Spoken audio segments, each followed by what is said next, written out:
dia, Brasil. Bom dia, internautas. Começando mais um Freud Explica. Hoje, gente, com um tema importantíssimo. Vamos falar sobre essa cura gay, né? E homofobia. Eu acho que a gente sempre tem que estar falando e falando, né? E eu tenho um convidado muito especial, uma pessoa, bom, um dos homens mais inteligentes que eu já conheci, né?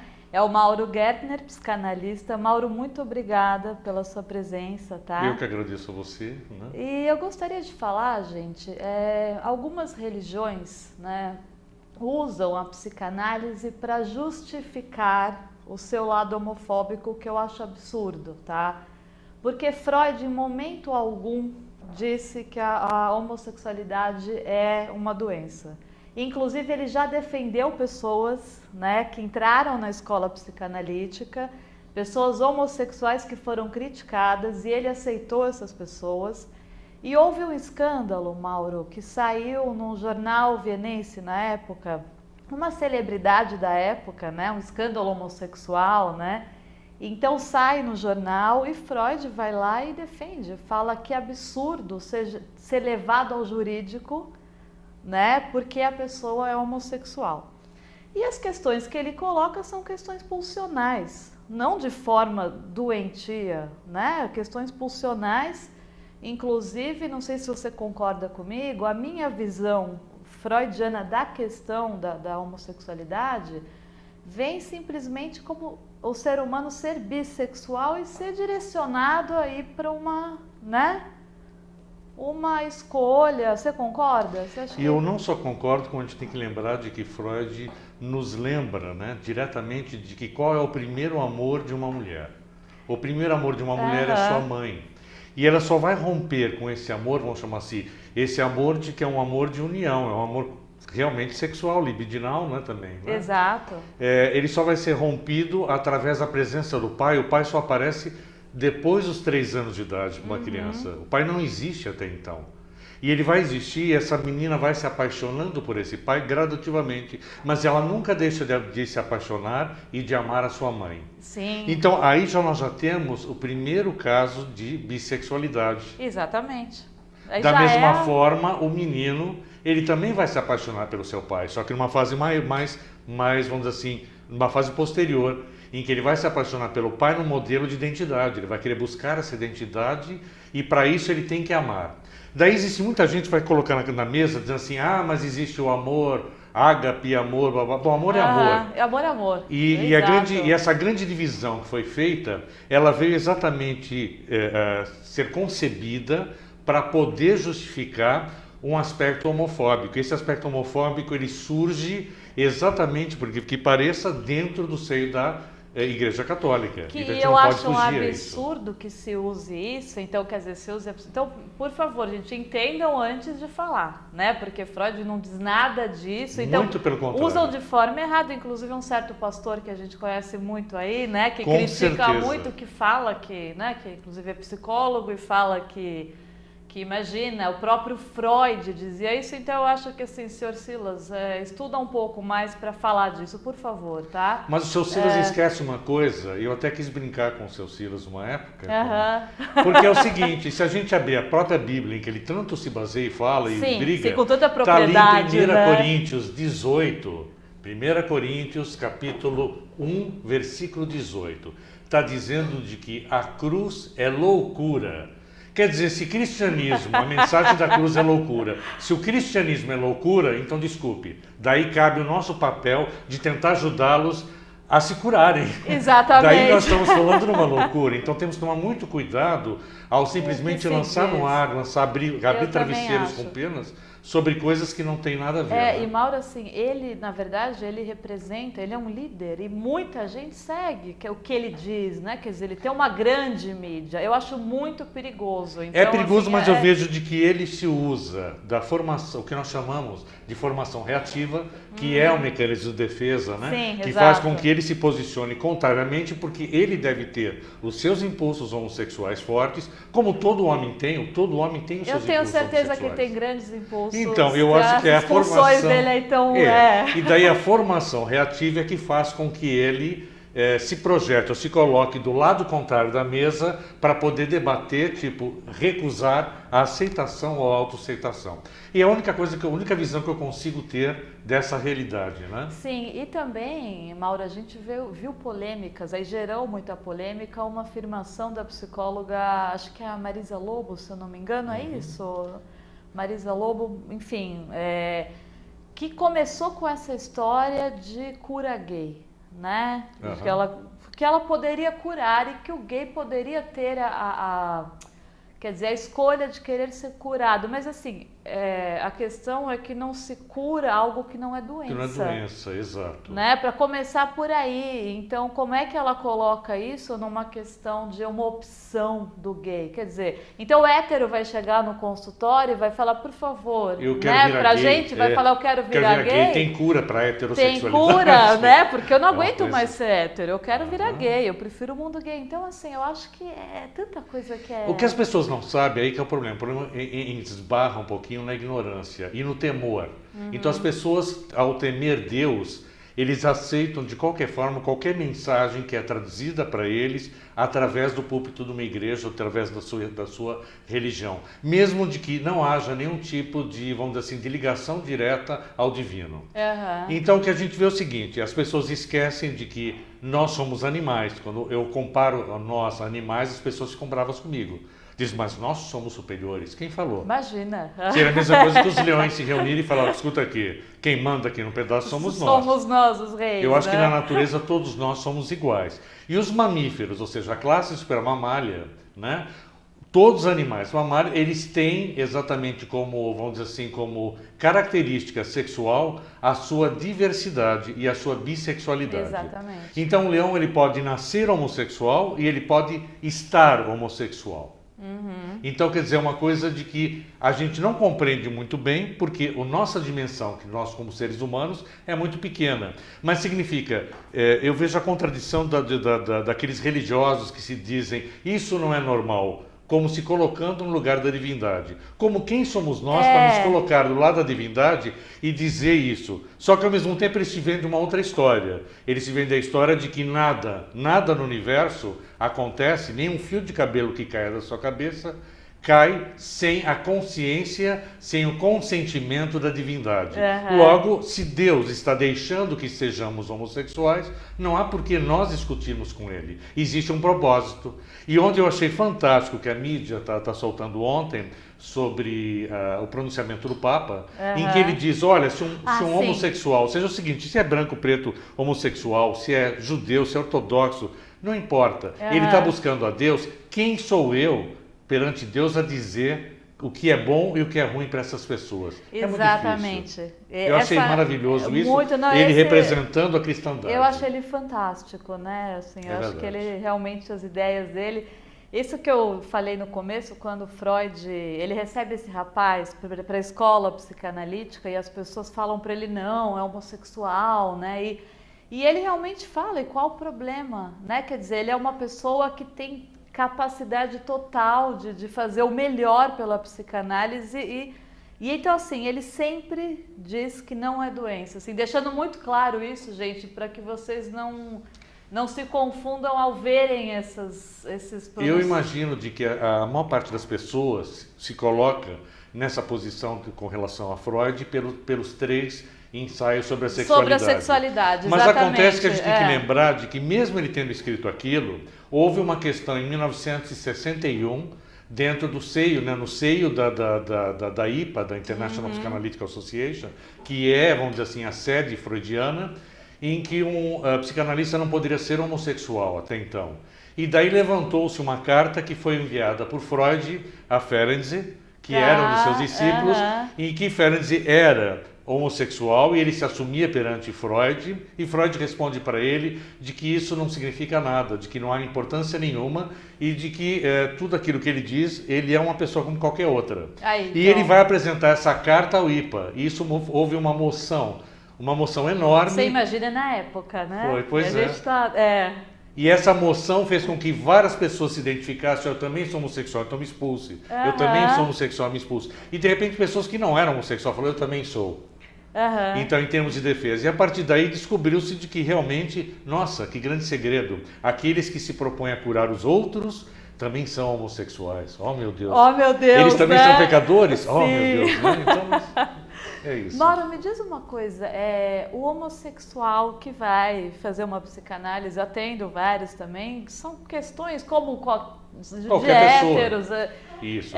O que você sente? Existe essa questão, alguns ainda têm essa questão de, poxa, ainda não consigo me aceitar, me assumir, porque é um Tem, problema vamos dizer ainda, assim, o não é bem que eles não se preconceito. aceitam. Então vamos lá. O homossexual que vem para o consultório, ele vem como qualquer outro e você sabe disso.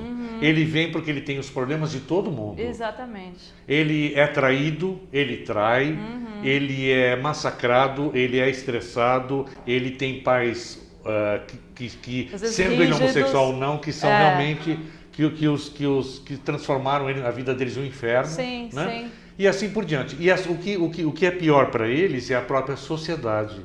Então a sociedade que vem com o seu estigma, a igreja que vem com o seu estigma, É o tabu, a igreja que eu digo né? em geral, né? Religião, né? A religião. A religião e muitas vezes os vizinhos e tudo mais. Eu ouvi anteontem, eu estava no interior do estado e ouvi uma pessoa inteligentíssima que me perguntou exatamente isso. Falou, mas e aí, o que você acha dessa história da cura gay? Eu falei assim, isso é uma besteira tal. Ela disse assim, eu aceito de todo mundo, mas é muito difícil aceitar quando é no seio da minha família. Então você vê isso, isso que é interessante, quer dizer, por que não na família? Porque o medo dela, o medo de que essas pessoas estão entrando numa área que é a área da libertinagem. E não é uma verdade. Então as pessoas têm uma noção de, opa, o homossexual, ele é liberto demais, ele não deve ter preceitos religiosos, ele não deve ter moral nem ética. E é mentira. Como se liga, engraçado, nessa questão da homossexualidade com a religião, com a falta de Deus? Eu culpo isso, olha, infelizmente eu sou obrigado a culpar. Eu culpo São Paulo. Tá. São Paulo, nas cartas dele, apesar de Jesus nunca ter falado nada sobre homossexualidade, ele, que em minha opinião tinha seus problemas sexuais, tanto é que ele nunca casou, tudo isso, diz ele que por outros motivos. Eu acredito que ele tinha razões sexuais fortes, né? E incomodava para ele, como inclusive tendo tido uma educação grega, ele ver, né, de que os adolescentes gregos eram introduzidos na sexualidade através da homossexualidade. E para ele incomodava muito. E ele via na implantação da Igreja Católica, na época da Igreja Cristã, né, ele via vamos dizer assim, a dificuldade que ele tinha em fazer as pessoas abandonarem a sexualidade em prol de sua espiritualidade. Então ele esperava que as pessoas fossem menos à orgia e mais aos cultos de devoção. E era essa, vamos dizer assim, a birra dele. E isso ficou estigmatizado porque a igreja realmente colocou um estigma enorme toda na parte sexual. Então masturbar nem pensar. Imagina, todo mundo masturba. Né? Pecado. Pergunte ao seu padre, ele vai dizer que se masturba. E se ele te falar que não faz isso, é mentira. É extremamente saudável. É né? saudável Por e favor. ele vai fazer isso. Ele vai falar, mas não faço conscientemente, é poluição noturna. Não importa, ele faz. Claro. Porque não tem como ele evitar, isso é humano. É humano. É humano, faz parte da natureza. Sim. Nós somos exatamente isso, criados divinamente assim. É muito importante, né, Mauro? Quer dizer que eu acho que hoje as coisas são muito mais rápidas. Quer dizer, o adolescente está transando muito rápido, as crianças grávidas, né? Então, assim, eu acho que se pula até essa fase da masturbação, que é a descoberta de você com o seu corpo, que é muito importante. Antes de você ter, né? é muito saudável. É se conhecer os seus gostos, saber como é que você vai se colocar. Exato onde eu gosto, né? Para depois você ter, né? Então acho que isso hoje é um problema realmente, né? Em geral aí, né? E depois existe aquilo que é, vamos dizer assim, eu não culpo assim a liberação ou libertinagem, eu acho que não é nada disso. O grande problema é de que as pessoas são perdidas. Nós estamos vivendo uma época em que as pessoas são perdidas. Sim. E isso não diz só na área sexual, diz em área geral. Mas como o sexo, ele, conforme Freud nos mostra, né, ele está muito ligado à nossa libido, ele está lá na nossa origem, né, na origem da vida, naquilo que impulsiona o ser humano a existir, então é aí que a gente sente quando a gente fala o buraco é mais embaixo. É mais embaixo. Fê, coloca pra gente aquele vídeo, o pequeno do garoto que ouve que os pais são casados. Não sei se você já viu, vamos assistir? Vamos lá. A husband's a boy. Right. A wife is a girl and a husband's a boy. And you two are husbands. Wives are girls. Husbands are boys. Right, that's right. So if you're a boy, You'll be a husband. right? Yeah, we're both husbands. You're both husbands. Is that You confusing? married each other? That's funny. It's funny, right? Yeah. I usually see husbands and wives. But this is the very first time I saw husbands and husbands. So funny. So that means you love each other. Yeah. Yeah. Yeah, they're much alike. You're much alike. And I'm gonna play ping pong now. Okay. You can play if you want. Eu acho uma graça e assim a forma como, né, quer dizer, realmente, então vocês se amam, ok, eu vou jogar o meu ping-pong, né? Claro, é legal, isso mesmo, natural, é isso mesmo. normal, né? Sem grandes dramas, sem, né?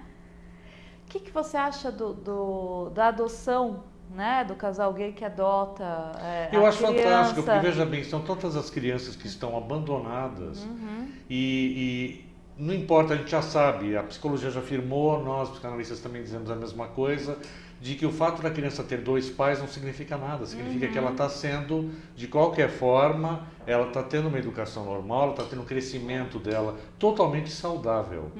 Com E não existe- certeza, não o existe carinho, isso. né? Quer dizer, E nós não isso- podemos esquecer como psicanalistas de que o fato de você ter uma mãe biológica não significa de que ela será a sua mãe edípica. A sua mãe Exato. edípica é quem você escolher. A Exatamente. forma também é o seu pai.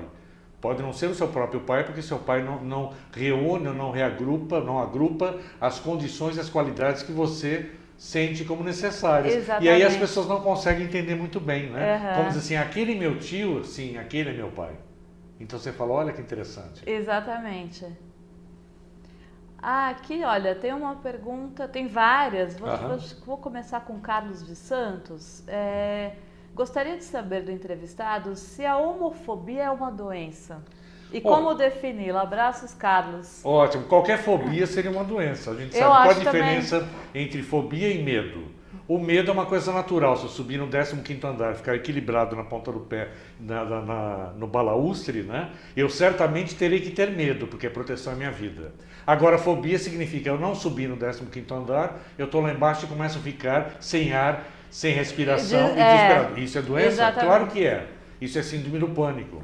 E a homofobia é uma espécie, em minha opinião, de síndrome do pânico. Que pânico é esse? Do pânico de que o outro está ousando fazer aquilo que eu gostaria de fazer.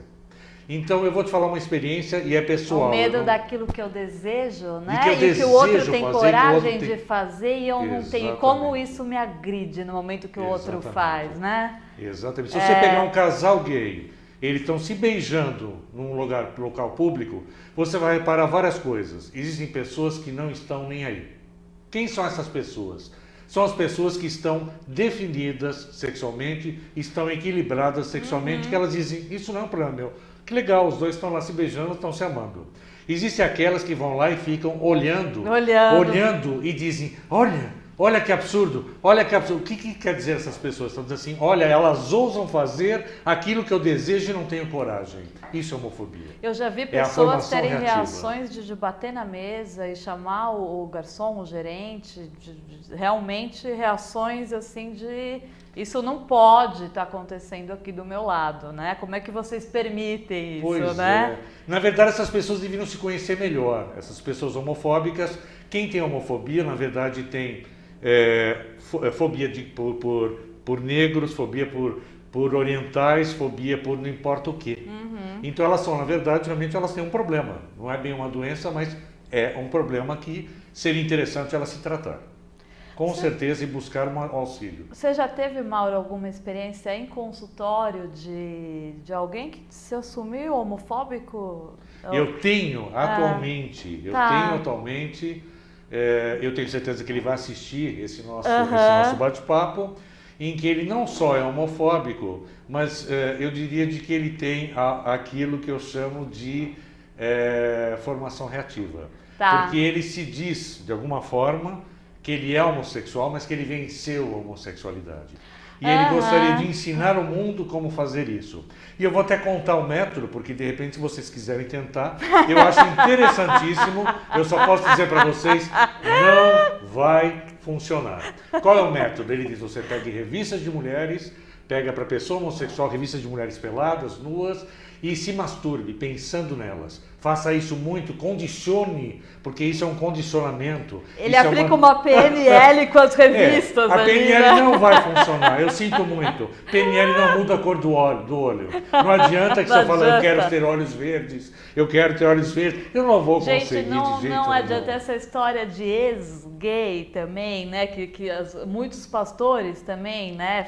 Entram em igreja e agora... Eu conheço vários ex-gays que são ex-gays na boca para fora, quer dizer, eles continuam batendo o pé, mas devem continuam estar muito infelizes, porque não Claro. estão vivendo aquilo que a alma pede, o que é deles, né?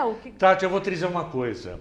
Muita gente tem uma certa ojeriza ou tem uma certa reação horrível face a travesti. Muita, exato. Muita. Agora eu vou te falar uma coisa. Por que isso, Mauro? Porque ele representa também a mesma coisa. Ele te representa uma forma ofensiva. A gente sabe que travesti, boa parte deles, eles estão, na verdade, fazendo o quê? O papel da mãe fraca, né? Eles estão agindo como a mãe fraca que não teve coragem de se colocar face a um pai, ao marido que batia nela, o marido que era altamente dominador e que fazia gato e sapato. Sim. E o filho, olhando aquilo, fala, um dia eu vou me vingar. E ele se vinga. Então é isso que eu queria falar para você. Se você pegar o mundo dos travestis, eu não falo transexuais, eu falo travestis. Travesti, tá. Tem diferença, depois, Sim. se quiser, você esclarece. Tá. Né? Vamos lá. Então, os travestis... Fazer uma coisa, Mário, eu preciso entrar no intervalo e a gente já começa Combinado. com esse assunto que eu acho Perfeito. fantástico. O intervalinho a gente já volta.